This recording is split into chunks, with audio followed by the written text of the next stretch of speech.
Welcome to our channel. This is doctor R B Sudha. ఇప్పుడు మనం మాట్లాడుకోబోయేది ఏంటంటే మార్చ్ రాశి ఫలితాలు, నెల ఫలితాలు ఎలా ఉన్నాయో చూద్దాము. అంతకన్నా ముందు మనం ఎప్పుడు మాట్లాడుకునేది ఏంటంటే గోచార రీత్యా.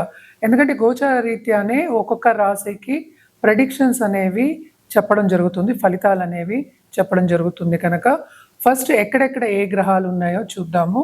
అందరికీ తెలిసిన విషయం ఏంటంటే 9 గ్రహాలు ఉన్నాయని తెలుసు. కానీ మోస్ట్ ఇంపార్టెంట్ ఏమవుతోంది ఈ నెలలో మార్చ్ 2025లో ఏమవుతోందో చూద్దాము. అన్నిటికన్నా మేజర్ ప్లానెట్ అంటే ఏంటంటే శని గ్రహం మూవ్ అవుతున్నారు. ఎక్కడికి? మీనానికి మూవ్ అవుతున్నారు మార్చ్ 29th. అలాగే ఏంటంటే జూపిటర్ మనకి తెలిసిందే, రిట్రోగ్రేషన్ నుంచి డైరెక్ట్ అయ్యారు ఫిబ్రవరి నెలాఖర, పోయిన నెల.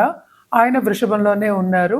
అలాగే రాహు ఏమో మనకి మీనంలో ఉన్నారు, కేతు ఏమో మనకేమో కన్యలో ఉన్నారు.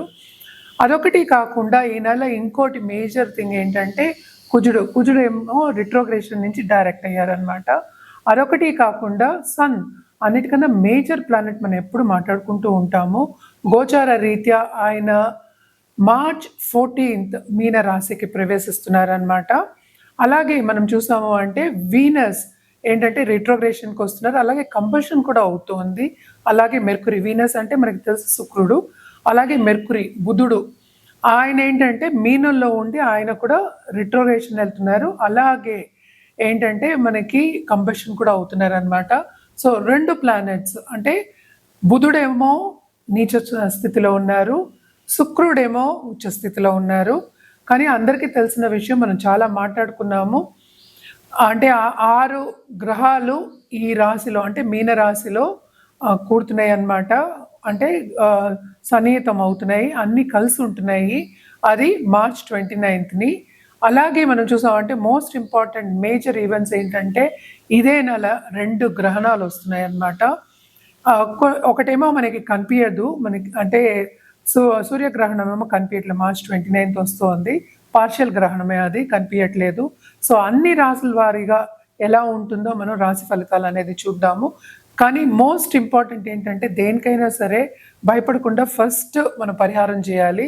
ఎందుకంటే మీనరాశిలో అండ్ మనకి తెలుసు రాహు మూలంగాను కేతు మూలంగానే మనకి గ్రహణాలు అవన్నీ వస్తూ ఉంటాయి కదా.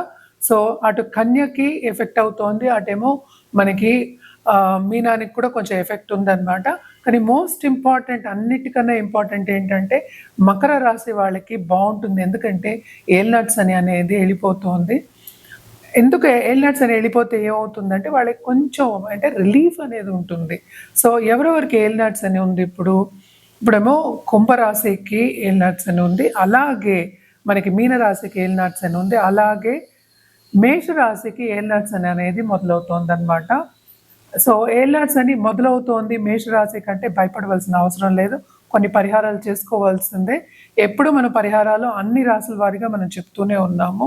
కానీ ఏంటంటే మోస్ట్ ఇంపార్టెంట్, కొన్ని అడ్డంగాలు వచ్చే ఛాన్సెస్ ఎక్కువ ఉంటాయి. కనుక ఎప్పుడు మనం చెప్పుకునేదే 12 రాశుల వారికి, కొన్ని రాశుల వారికి చాలా బాగుంటుంది, కొన్ని రాశుల వారికి అంత బాగుండదు. ఈ గ్రహస్థితి మూలాన్ని అలా ఉంటుంది అని చెప్పుకోవాలన్నమాట. సో మకర రాశి వాళ్ళకి మాత్రం చాలా అదృష్టం, ఈ నెల అంతా చాలా బాగుంటుంది. పరిహారాల విషయానికి వస్తే కనుక మనం జనరల్గా చేసే పరిహారాలు ఎప్పటికైనా సరే నవగ్రహ స్తోత్రాలు, నవగ్రహ హోమాలు, లక్ష్మీ గణపతి హోమాలు చేసుకోవడం చాలా మంచిది. అదొకటి కాకుండా ఇప్పుడు నేను ఇందాక చెప్పినట్టు 2 గ్రహణాలు వస్తున్నాయి కనుక రాహుకేతు పూజ చేసుకోవడం చాలా మంచిది. అన్ని రాసుల వారి గురించి చెప్తున్నాను. అలాగే ఏంటంటే చంద్రుడికి మనం ఎప్పుడైనా సరే దానం ఇవ్వమంటాం అనమాట. బియ్యం దానం ఇవ్వడం అనేది చాలా ఇంపార్టెంట్. సో ఎప్పుడు మనం మాట్లాడుకున్నట్టు మొదటి రాశి మేష రాశి వాళ్ళకి ఎలా ఉందో చూద్దాం. ఇప్పుడు మనం మాట్లాడుకోబోయేది కర్కాటక రాశి వాళ్ళ గురించి. కర్కాటక రాశి వాళ్ళకి మార్చ్ 2025 ఎలా ఉందో చూద్దాము. వీళ్ళకి ఈ నెల చాలా రిలీఫ్ అయిన మంత్ అనే చెప్పుకోవాలి. ఎందుకంటే ఫస్ట్ వీళ్ళకి అష్టమ శని వెళ్ళిపోతుంది.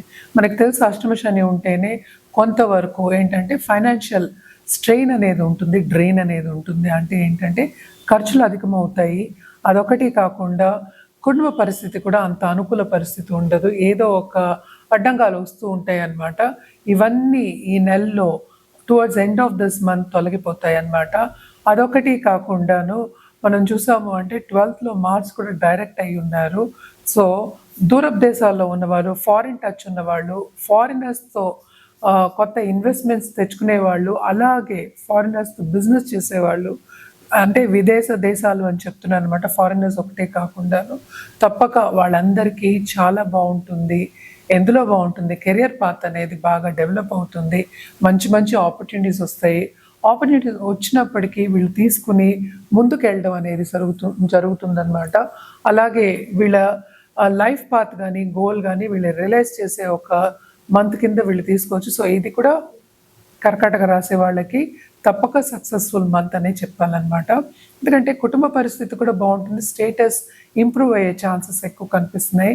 అలాగే మనం చూసాము అంటే అష్టమం నుంచి సెకండ్ లార్డ్ కూడా 9th వెళ్తున్నారు కనుక భాగ్యం డెవలప్ అవుతుంది ఈ నెలలో, సెకండ్ హాఫ్ ఆఫ్ దిస్ మంత్లో తప్పక చాలా బాగుంటుంది. అలాగే గవర్నమెంట్ రంగంలో ఉన్న వాళ్ళందరికీ చాలా బాగుంటుంది అనమాట. గవర్నమెంట్తో పని చేయించుకోవాలి అంటే కూడా second half of this month చాలా మంచి తరుణం, మంచి టైము. మీరు తప్పక మీ పనులు అవుతాయి. అలాగే మనం చూసాము అంటే కాంపిటేటివ్ ఎగ్జామ్స్ కానీ గవర్నమెంట్ ఎగ్జామ్స్ రాసే వాళ్ళందరూ శ్రమకి తగిన ఫలితం అనేది పొందుతారు. తప్పక ముందుకు సాగుతారు. కెరియర్ పాత్లో బ్రహ్మాండంగా ఉంటుంది. అంటే ఏంటి, ఆపర్చునిటీస్ చాలా మంచిగా వస్తాయి. అలాగే ఫైనాన్షియల్ స్టేటస్ కూడా ఇంప్రూవ్ అవుతుందన్నమాట. కుటుంబ పరంగా స్టేటస్ ఇంప్రూవ్ అయ్యే ఒక మంత్ కింద మనం తీసుకోవచ్చు కర్కాటక రాశి వాళ్ళకి. అలాగే మనం చూసాము అంటే స్టూడెంట్స్కి కూడా ఇది చాలా బాగుంటుందనే చెప్పాలి.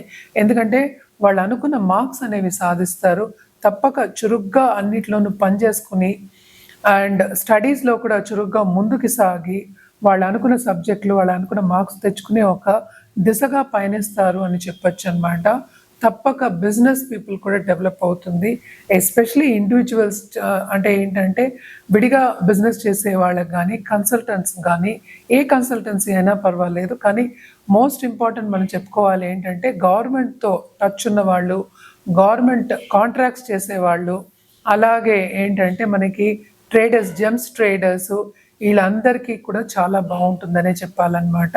కెరియర్ పాత్ బ్రహ్మాండం, ఫైనాన్సెస్ బ్రహ్మాండం, స్టెబిలిటీ అనేది ఉంటుంది, సేవింగ్ మెంటాలిటీ వస్తుంది, తప్పక సేవ్ చేసుకుంటారు. అలాగే మనం చూసాము అంటే దీంట్లో ఉన్న మీ పిల్లలకి కూడాను చాలా బాగుంటుంది. ఇది డెవలప్ అవుతారు, వాళ్ళు ముందుకెళ్తారు. వాళ్ళ మీద ఖర్చులు అనేవి తప్పదు. విదేశాలు వెళ్ళే ఛాన్సెస్ కూడా ఎక్కువ కనిపిస్తున్నాయి. అలాగే షార్ట్ టర్మ్ ట్రావెల్, ధార్మిక కార్యక్రమాల్లో పాల్గొనే వాళ్ళు తప్పక ఇవన్నీ జరుగుతాయి అన్నమాట ఈ నెలలో. అలాగే పరిహారాల విషయానికి వస్తే కనుక వీళ్ళు రుద్రాభిషేకం చేసుకోవడం, అలాగే సూర్యుడికి అర్ఘ్యం ఇవ్వడం సండే చాలా మంచిది. తప్పక ఆదిత్య హృదయం చదువుకోండి, హెల్త్ ఇంకా మెరుగుపడుతుంది. హెల్త్ విషయం కొంచెం సెన్సిటివ్ అయ్యే ఛాన్సెస్ ఉన్నాయి కనుక 3rd కేతు ఉన్నాడు, అలాగే సన్ కూడా మనకి ఏంటంటే రాహుతో ఉన్నారు, సెకండ్ లార్డ్. సో కుటుంబంలో ఎవరికో ఒకరికి కొంత నలతో వచ్చే ఛాన్సెస్ ఉన్నాయి కనుక, బ్లడ్ రిలేటెడ్ ప్రాబ్లమ్స్ వచ్చే ఛాన్సెస్ ఉన్నాయి కనుక కొంతవరకు హెల్త్ దగ్గర జాగ్రత్త పడడం అనేది వెరీ ఇంపార్టెంట్.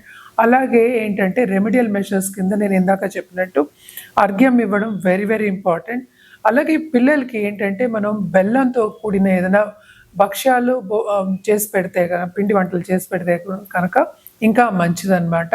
అలాగే ఏంటంటే ఎవరికైనా పెళ్లి కావాలి, కొత్తగా ఎప్పుడు పెళ్లి చేసుకోవాలి అనుకునే వాళ్ళందరికీ కూడా ఈ నెల చాలా మంచి తరుణం, చాలా రిలీఫ్ అయిన మంత్ కర్కాటక రాశి వాళ్ళకి. తప్పక వీళ్ళ లైఫ్లో ముందుకు సాగే ఛాన్సెస్ ఎక్కువ కనిపిస్తున్నాయి. అలాగే ఏంటంటే ఇది మనం మాట్లాడుకునేది ఈ నెల వరకే, మార్చ్ 31 వరకే అనమాట. అంటే 30 రోజులు, 31 రోజులే అనుకుందాము. లాంగ్ టర్మ్లో మీకు ఎప్పుడైనా ఏదైనా జాతకం మీద మీకు డౌట్లు ఉన్నా, మీకు పరిహారాలు కావాలన్నా తప్పక మమ్మల్ని సంప్రదించవచ్చు. కింద స్క్రోల్ అయ్యే నంబర్కి సంప్రదించండి.